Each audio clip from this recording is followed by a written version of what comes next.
Alors, on va corriger l'exercice 29, page 273. Dans cet exercice-là, on vous présentait deux documents. Un document A qui vous présentait la situation, donc un plongeur qui va en fait glisser en fait le long d'une piste pour ensuite arriver à faire un beau plongeon dans l'eau. Il existait deux pistes, une piste pour débutants et une piste pour les experts. L'idée, c'est que le plongeur il part du point A sans vitesse initiale et il arrive au point B avec une certaine valeur de vitesse qui lui permettra du coup d'atteindre une certaine hauteur et de pouvoir faire son beau plongeon. On va démarrer du coup par la première question, question 1, où on vous demandait d'exprimer l'énergie mécanique EMA du débutant lorsqu'il s'élance de la position A sans vitesse initiale. Alors nous on sait que l'énergie mécanique au point A, ça va être égal à l'énergie potentielle au point A plus l'énergie cinétique au point A. On va donc avoir EMA qui va être égal du coup à EPA, l'énergie potentielle, qui est égale à la masse du plongeur multipliée par G, l'accélération de pesanteur, multipliée par la hauteur quand on est au niveau du point A. Et donc cette hauteur, c'est grand H. À ça, on va additionner l'énergie cinétique au point A, qui vaut 1/2 de la masse fois la vitesse au point A au carré. Il se trouve que la vitesse au point A, ici, on nous a dit qu'elle valait 0.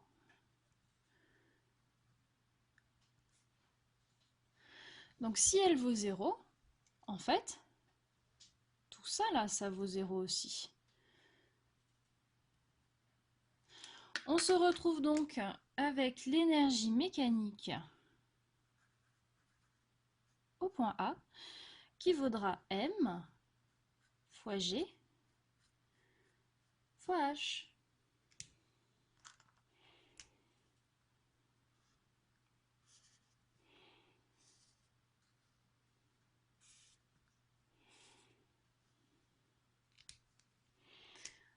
Maintenant, on va passer à la question 2.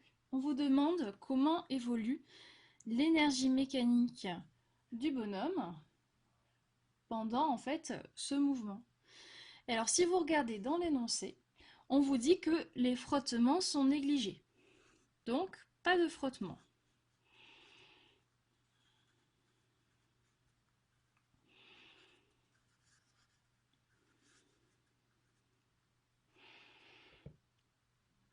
En plus, on nous dit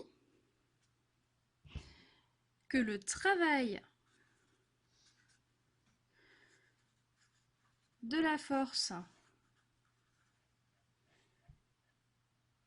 exercée par la piste sur le plongeur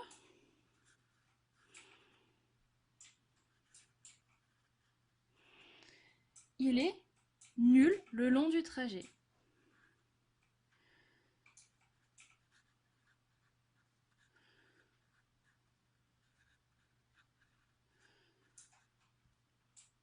Si on fait un petit bilan des forces sur notre plongeur, alors on a le plongeur ici. Hop, on va dire qu'il est à mi-parcours, il part comme ça. On a notre plongeur, il est soumis à son poids.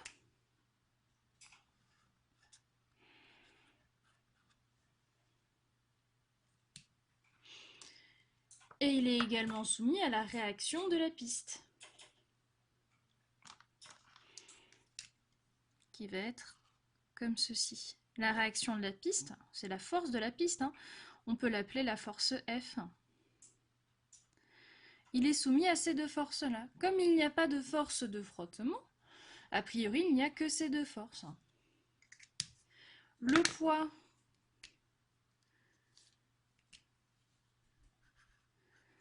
on sait que c'est une force conservative.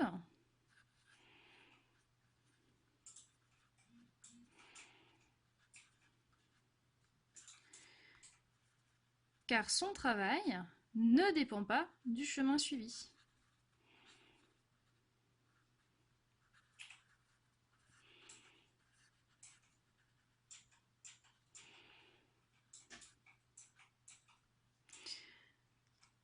La force F, vu qu'on nous dit que le travail tout au long de la piste, il vaut 0, son travail, il est en fait constant.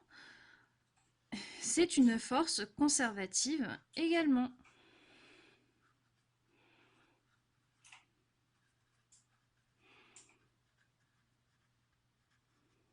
La seule force qui aurait pu, la seule force qui n'est pas conservative, qui aurait pu exister, il s'agit de la force de frottement, mais comme on nous dit qu'elle est négligée, on n'a pas besoin d'en tenir compte. Ça veut dire que notre plongeur, il est soumis qu'à des forces conservatives.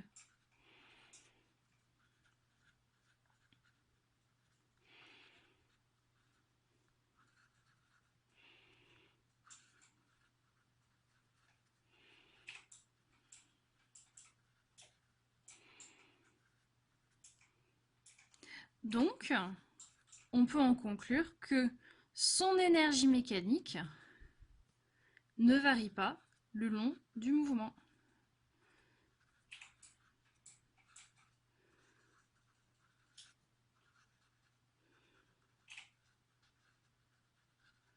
En fait, ce qu'on est en train de dire, c'est qu'il n'y a aucune force qui viendra en fait perturber l'énergie mécanique tout au long de ce mouvement. Ça revient à dire du coup que delta EM est égal à 0 joule.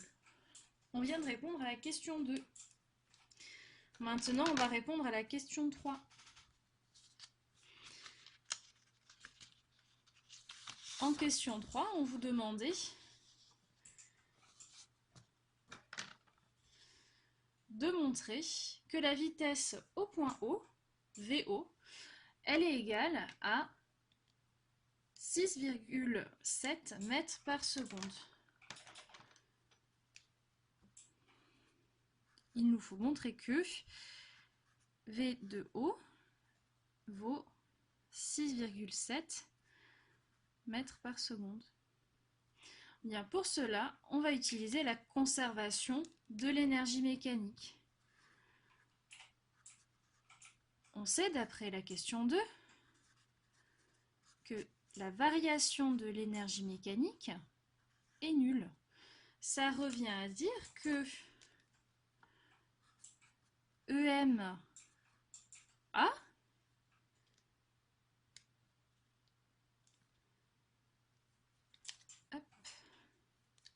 est égal à EMO. Pardon. Et donc vous avez EMO moins EMA, on fait énergie mécanique à la fin moins énergie mécanique au début. Ça, c'est censé être égal à 0. En fait, vous vous retrouvez à écrire énergie mécanique au point O égale à énergie mécanique au point A. Et nous, l'énergie mécanique au point A, on la connaît depuis la question 1. On peut donc remplacer. On se retrouve avec EM au point O, qui est égal du coup à M fois G fois H. C'est le EMA qu'on a trouvé en question 1 ici. Ici, comme on s'intéresse à la piste des débutants, on peut même préciser qu'on va prendre H1.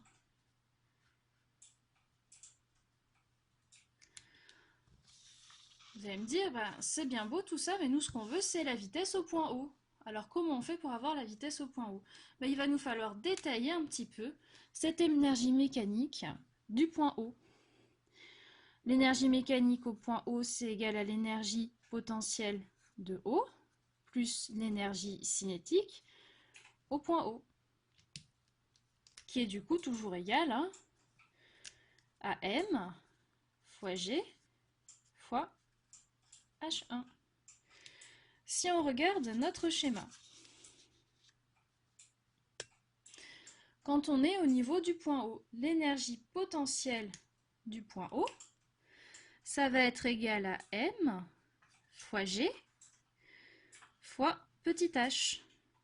À ça, on va venir ajouter la valeur de l'énergie cinétique au point O qui sera égale à 1/2 de M fois la vitesse au point O au carré.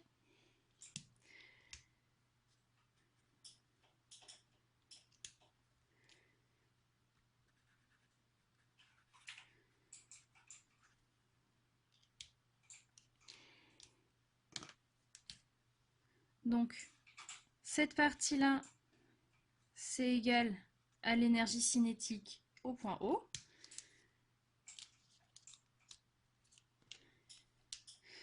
Et cette partie-là, c'est égal à l'énergie potentielle au point O. Ici, on peut même préciser, vu qu'on est sur la piste pour débutants, que le petit h, c'est H1.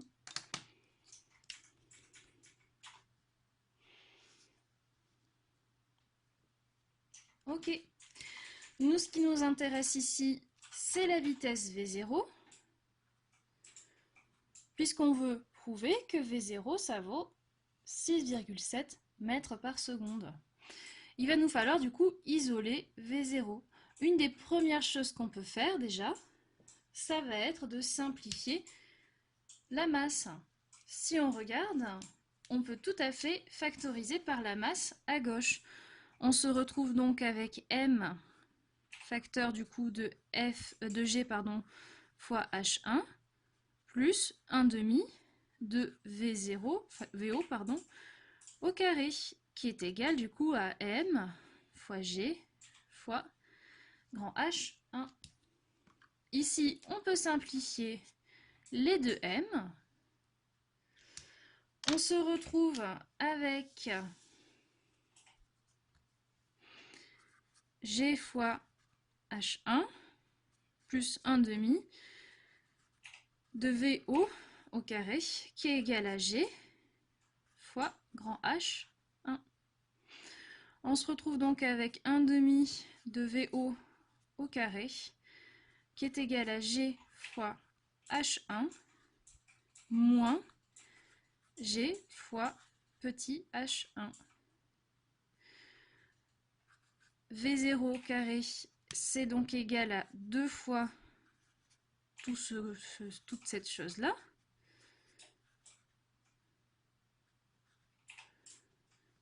Et donc, VO, c'est égal à la racine carrée de tout ce bidule, c'est-à-dire à la racine carrée de 2 fois G fois H1 moins G fois petit h1.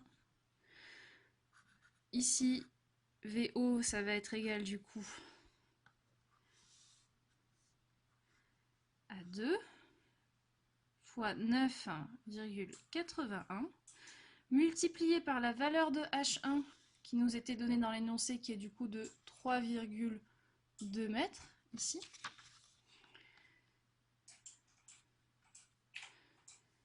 Moins du coup 9,81 fois le petit h1 qui lui valait 0,90 mètres. Et donc, si tout va bien, vous trouvez VO qui est égal à 6,7 mètres par seconde.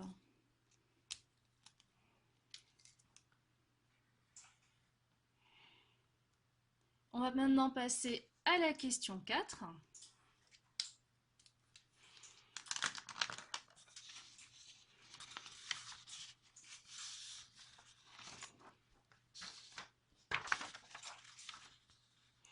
Pour la question 4, maintenant on s'intéresse à la piste pour les experts. Et dans cette question 4, ce qu'on vous demande de déterminer, c'est la hauteur h, ici, pardon, cette hauteur-là, pour la piste pour les experts.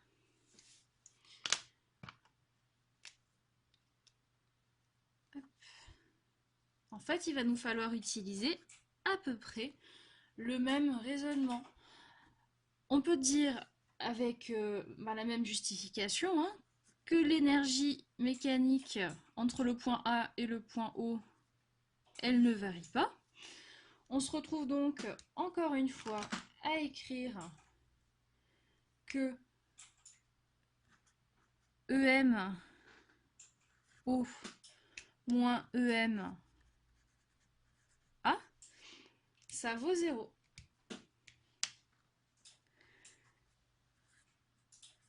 Ce qui revient du coup à dire EM au point O égale à EM au point A.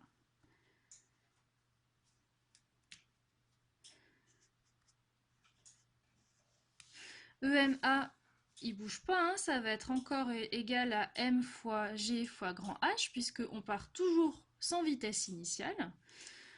On se retrouve donc à pouvoir écrire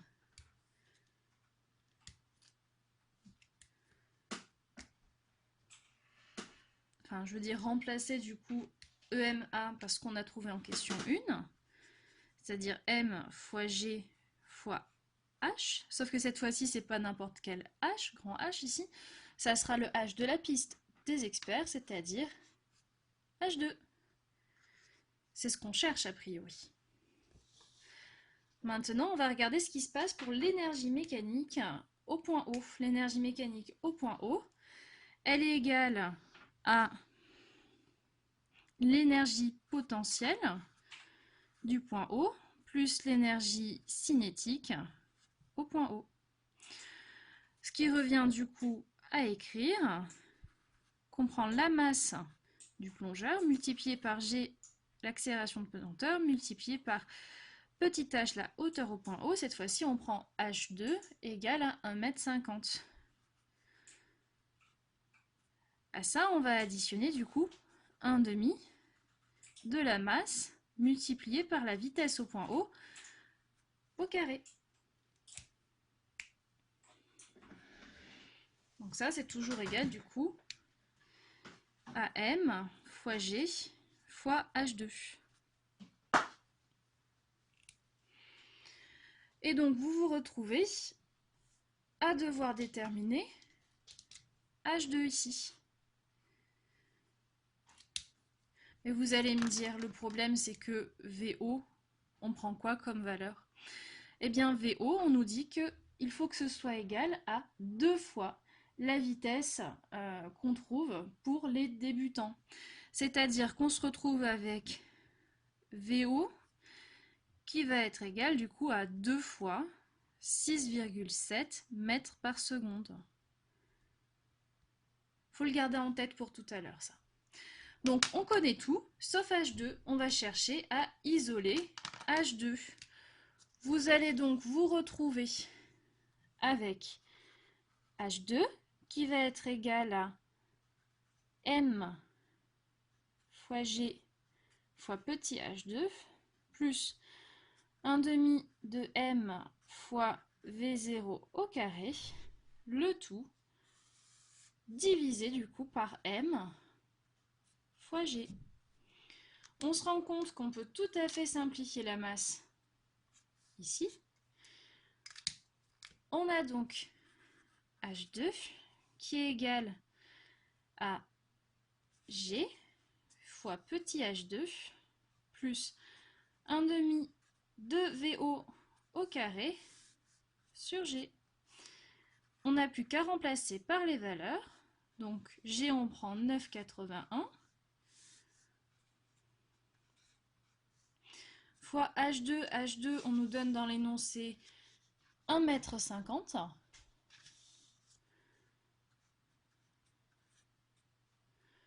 Plus du coup 1/2 de 2 fois 6,7.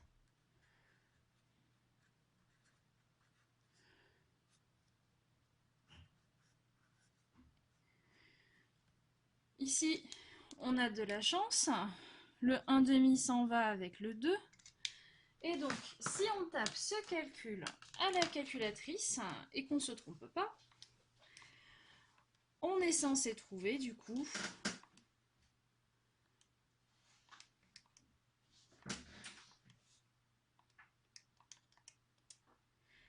hauteur de 2,18 mètres.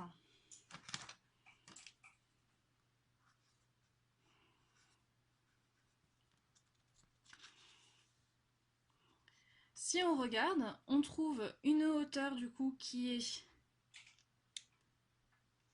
inférieure à la hauteur de la piste pour les débutants. C'est vrai que ce résultat peut nous faire nous poser des questions. Ah ben si, on a oublié le carré ici. C'est pour ça. C'est pour ça, donc du coup, sans oublier le carré,